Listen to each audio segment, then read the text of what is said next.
guys, Norman here from AussieBRC. How you doing? Got the Tamiya Fatfox drift truck out again on the weekend. Bit more messing around with it, a few changes, a couple of bits and pieces. Got it out for another rip. Still need a little bit more work tuning in the gyro, so I'll mess around with that a bit more next time I'm out. But yeah, give you a rundown, then you can see the footage. So yeah, you know what to do, guys. Like, subscribe, leave a comment, let me know what you think. Hope you like the video, guys. Bye. Alright, so got the Optimus Prime paint scheme on there for the Fatfox. Just chucked a couple of more stickers on. Still got a little bit more paint to do with it.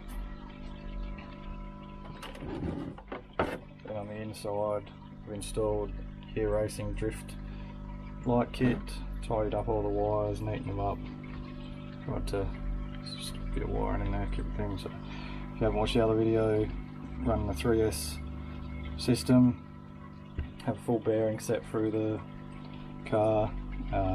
Need to upgrade the center drive shaft to metal. I've got metal drive shafts to come as well. A couple other mods if you can see, but on the actual dog bone cup I've cut a little bit off. Just in here I've taken a little bit off that just to give a bit more steering angle, and added the longest steering horn.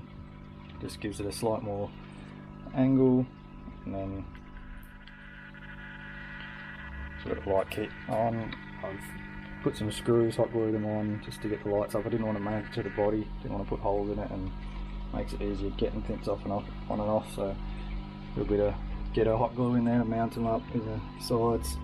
The LEDs in there in the actual mounts. You can see the light shine nicely through the front. Because I didn't back the actual paint on it, it gives it a bit of a glow, which come out pretty good.